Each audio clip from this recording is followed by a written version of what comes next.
What we do here is we follow the steps of our ancestors, and we want to make sure that every step is done in a sacred way. This walk for me is therapeutic, and therapeutic for all that venture here. You take bark and you convert it into an oily extract. It's a very complex mixture. There are over 200 compounds in there. We use this as a cream, and we helped a lot of people with skin conditions. Hello, I'm Tom Murphy. Welcome to Land and Sea.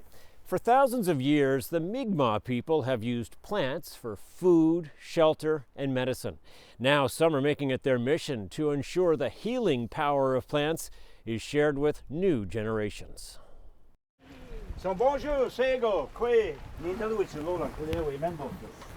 Cape Breton, on the Glooscap Trail, hikers prepare for a medicine walk filled with stories. Knowledge keepers share Mi'kmaq legends and the traditional uses of plants.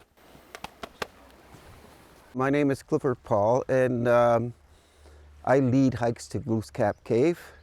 It is a very, I would say, spiritually connecting journey. What we do here is we follow the steps of our ancestors, and we want to make sure that every step is done in a sacred way. Clifford is no stranger to these woods. He works with the Unama'ki Institute, Cape Breton's Mi'kmaq voice on the environment. If you can respect yourself, if you can respect Mother Earth and all that dwell upon it, and you come here with that respect, knowing that this is a very sacred to the Mi'kmaq people. This is the place where Glooscap lived. On the map it says Kelly's Mountain, but to us it's Glooscap Mountain. Glooscap is a famous figure in Mi'kmaq culture. He's seen as part god and part superhero. Llewellyn Wells knows many tales about Glooscap. He's been leading these walks for years. Even with an injured leg, he still challenges himself to hike.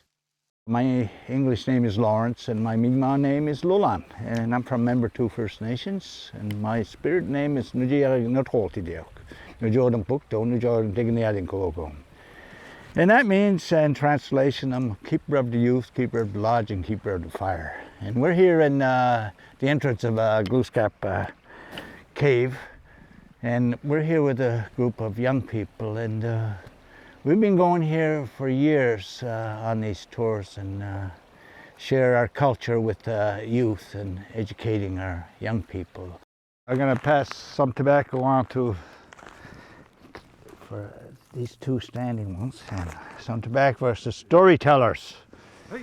It's not just about the stories. It's a chance to learn about harvesting medicine. Jeff Ward works with the Culture and Heritage Center in Wagmatcook, a Mi'kmaq community in Cape Breton.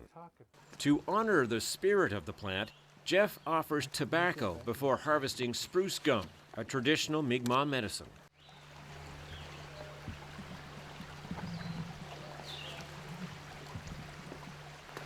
Not only did we take this and use it for our canoes, the first couple chews is horrible, but then it turns into a real nice gum, which actually is good for gingivitis, cures halitosis, and heartburn. This is golden thread. It's a blood purifier. It also is a dye we used to use in our crafts.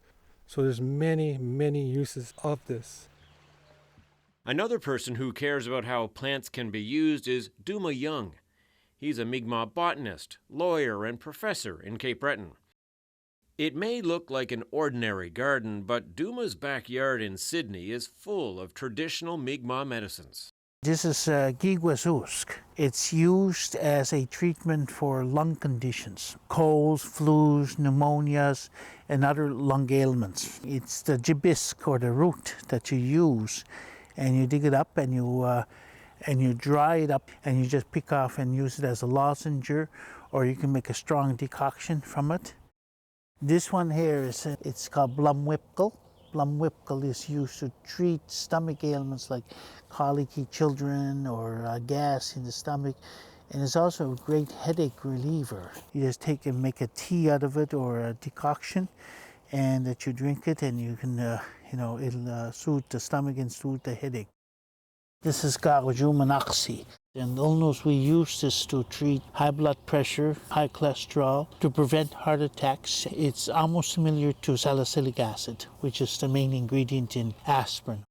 We would use it to make a tea out of it and drink a strong decoction of it. Now, cedar is one of the 4 sacred medicines that Ulnu consider. Sweetgrass is included as one of them, tobacco is another one, and cedar.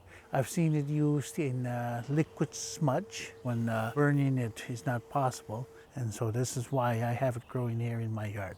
Duma is also bringing back a traditional skin treatment made from oil extracted from birch bark. He's developed lotions that he hopes one day will be available as a prescription drug. Willana musqui. This is the birch tree where we make our medicines from. Musqui is one of our most important plants. Duma's commercial products are new, but knowledge about the medicine is not. It's woven into a Mi'kmaq legend that has been told for generations. So the story that we have is almost similar to what people would call a Cinderella story. The legend explains the healing power of masquiomi, the birch bark extract. Chigioch was this young woman who was orphaned at a young age. The other sisters would poke her with the fire sticks and cause small burns on her skin. And in that camp, there lived a invisible hunter who was very successful at providing for the entire village. All the young women in the village would present themselves as being available for marriage or courting. The invisible hunter had a sister, and his sister would test women's ability to see the hunter. If they failed to see him, she would turn them away. The sister would ask, "Do you see my brother?" And of course, because he was an invisible hunter, nobody would see him. But the young women would lie and say, "Oh yes, I see him." Then the sister would know that they don't actually see him. So she would send them home. The sister asked Jigioch, "Do you see my brother?" And Jigioch says, "Yes, I can see your brother." And then the sister realized that Jigioch could actually see him. Jigioch was all full of jiggies and scars and stuff like this. And the sister took a basin of water and she rubbed the water all over Jigioch. And as she washed Jigioch, all of her scars came and her skin became clear. And part of the water was made from the musqui. And so the invisible hunter came, he dropped the moose at the front of the door, and then he looked at Jigioch and said, "Okay, now you're supposed to be my wife now." Duma has his own story of how he rediscovered this traditional remedy. It happened during his college years in the mid-90s. As a part of a school project, he interviewed Mi'kmaq elders about medicinal plants. I took my Bachelor of Arts degree at Cape Breton University, and it was in my specialty was in Mi'kmaq studies with a subsection in ethnobotany. As part of our research that we were doing, we would go and ask people, "Well, what do you remember about your family using this or that or whatever," right? And then this one, out of this story came out, there was 2 elders who knew of this story. It was our older sister that had just recently gave birth, and she was starting to breastfeed. But as she was breastfeeding, she had an outbreak of either it was eczema or psoriasis, and it was under her armpits and around her breast, and so she couldn't breastfeed. The women in the community came together and they made this oil from musqui, and they used it and spread it, and within 12 hours to 24 hours, she was able to breastfeed again. From there on, we used it as a cream, and we helped a lot of people with skin conditions. Duma pursued a legal career and is well known for his work promoting Indigenous rights and 2SL LGBTQ+ inclusion. He never forgot about the potential the natural product has to help people. He decided to share this knowledge, and with support from the Membertou Chief and Council, eventually he started developing skin products. It's a celebration of Ulnu identity. It's a celebration of Ulnu culture and Ulnu worldview. Coming up on Land and Sea, from backyard to laboratory, the mission to share traditional knowledge.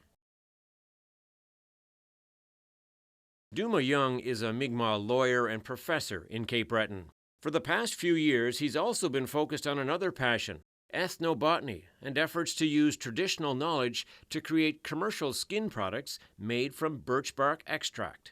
Well, the project that we had was initially there was two stages to it. One was an initial stage as we started it, and then we were able to apply. It was I think it was a grant of $150,000 at the time, and we hired some community coordinators and we worked with elders, and so they came up with the concept of ethical commercialization. That if we were to move ahead with this, that the benefits should roll back into the Mi'kmaq community. Duma then also connected with his business partner, Matthias Bierenstiel. Let's make some birch bark ointment cream today. I was on sabbatical and I met Duma, and he said he's going to pick sweetgrass with his Mi'kmaq students. And then on the trip, he then said he is making birch bark extract, birch bark oil. And I perked up and said, that's chemistry, because you take bark and you convert it into an oily extract. So at first we just started out as research. I was just curious, and we asked for a small grant to really look into what masquiomi, masqui meaning birch bark, omi meaning oil, and how we can look at that and kind of identify what the compounds and what it does. And we set that one out as a eptuaptumuk, two-eyed seeing. So it was a project where Duma was looking at the social science, the Mi'kmaq Indigenous knowledge aspects, and outreach, and I was looking at the science aspect of science, like what is that chemical transformation, how can we make this compound. We are now adding our birch bark extract, masquiomi, and this is the secret sauce, the secret ingredient. It's traditionally made in a campfire. But with the research that I have done with Duma Young and my research group, we developed a extractor, electric extractor, that we can have better quality and more of this extract. It's a very complex mixture. There are over 200 compounds in there, and we have to identify. We only identified a couple. And so we're really kind of going through what are the compounds, the chemical compounds, and which one works on what. What we know now is that when people are using it, they've used it on skin condition, eczema, psoriasis. Some were suffering from them from decades, and not even prescription medications was working. And then they reported back and says, I used your cream or soap, and within a few days, it was gone. Look at that, my skin is better than ever. So this is our extra strength ointment. And this will be now packaged into containers for customers all over Canada and the US. And it's not just creams. Masquiomi comes in soap bars, healer kits, and even a dog shampoo. All of this started out as an extract from a birch tree. And so we have now found scientifically that it's anti-inflammatory, it's antibacterial, anti-itch. There's a little bit of analgesic in there, antioxidant. And so now we're kind of slowly moving forward and kind of identifying that more, looking in the future for clinical trials perhaps, and identifying then what compounds are responsible. Masquiomi is produced in Sydney. The company aims to work closely with Membertou First Nation and hopes eventually profits will go to the community. The cosmetic products are available in stores and online. For them to be used as a prescription drug, there is a lengthy process and lots of red tape.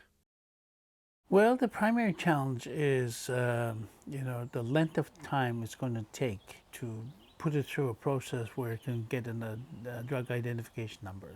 And that involves a lot of testing, and also there's a huge cost to that. It's going to take millions of dollars, and about at least 10 years of testing before it can even be prescribed by anybody. Despite the obstacles, Duma's passion is the driving force. I see it as part of our exercise of our Aboriginal and treaty rights. I often think about what clause number 4 of the 1752 treaty says, that we are able to bring to the river Spiganagadi or to Halifax or any place else in this province, furs, feathers, fowl, fish, or anything else that we may have for sale. This being one of them, Musqueamie's being one of them, you know, so it's a treaty right to, and that is what fuels my passion. It is both an Aboriginal right and it's both the treaty rights, and at the core of it, it's who we are as Unknown people. Coming up on Land and Sea, making sure knowledge about Mi'kmaq medicines isn't lost. We respect the land and all the medicines that's everywhere. And the trees tell our stories too. So you'll know that when we go through there and listen to our stories. Walalio.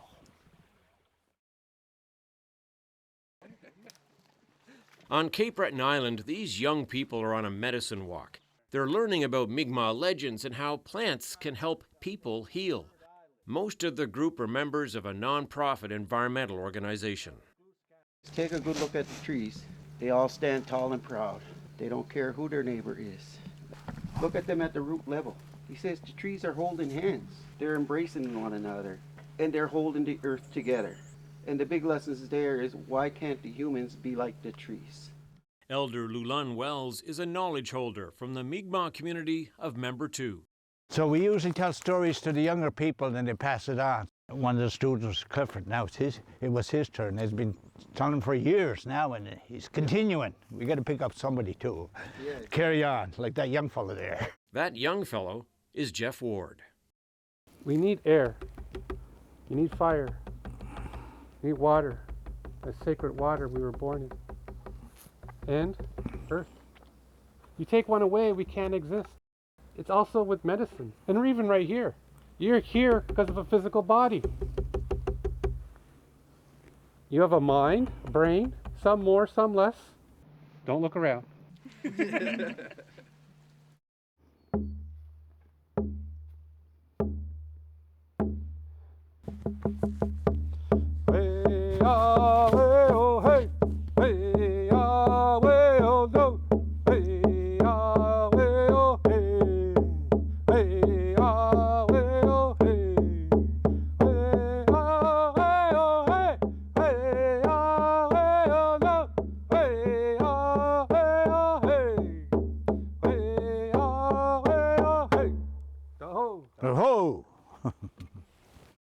So, with the birch, as it dedicated their lives to us, giving us not only shelter to live with our wigwams, they also gave us transportation with our canoes. And also too, look, you could make fire. You could make fire. Also too, you could write a letter. It's paper. See, there's so much that the birch bark has done. Every aspect of the birch bark, every aspect has dedicated its life to our people. Getting outside on this trail, far away from cell phones and social media, is part of the learning experience. As you guys know, some people have been here before and it might be challenging for some. Help each other on the way down and on the way back up, okay? Because we'll all help each other because it's challenging. The hike isn't easy, but it's worth it for the experience and the view. Lulan's memories of his childhood are imprinted here on Glooscap's Mountain. I started going back here and following my parents when they come to visit here. And they told us about Glooscap, and then I asked my grandmother. She told me Glooscap stories, and God, you know, Glooscap was able to change into any being, and he helped our people, you know. And the kids, when they come here, it's a new adventure, you know. When you tell kids that you're going out, they're already excited, because this walk for me is therapeutic, and therapeutic for all that venture here. It's a healing walk. And everyone has a different response to the medicine walk. For some, it's a spiritual journey. We had a beautiful moment on the beach where the eagle came down, gave its blessing, and then the sun came out, and I was just very at peace. And it was wonderful to experience that with these people and to be able to explore Unamaki. I like being with my granddad and all that. I think a lot of kids nowadays lose touch with teachings and lessons from all their elders. A lot of them don't go outside. I know many of them that don't go outside. So it's important for young kids to go out and experience these things, because people like my granddad are not going to be here forever, and their teachings will go with them when they pass on. I think having more of a deep connection with the land through spirituality is something that is incredibly important, to have a different sort of lens to look through. Seeing the land as this living, breathing being is just a beautiful thing, and it makes you think a little bit differently. The Mi'kmaq people continue to share their knowledge of traditional medicines and tell stories about healing both themselves and the land. Their journey with nature is a timeless testament to resilience, connection, and respect for the natural world. Clifford took us down by the fairy hole, or Glooscap's cave, and he told us that when you put your hand through the water as it comes down, you could feel the heartbeat of Mother Earth. And I did as he said, and I put my hand on there. And at first I only felt cold on my hand. And when I stepped back, I couldn't explain, it was just, and then 5 minutes later I was down at the shoreline and I was just releasing so much. I didn't realize how much I was carrying. This is my first time here. I'll hold this experience for the rest of my life, and I hope other Indigenous youth around my age get to experience this too. We call in the ancestors when we have ceremony, and we honor them and honor the little people and all of life that's around us and the medicines. Being grounded and rooted in our own culture, history, language, medicines does go a long way in producing resilient and celebratory people.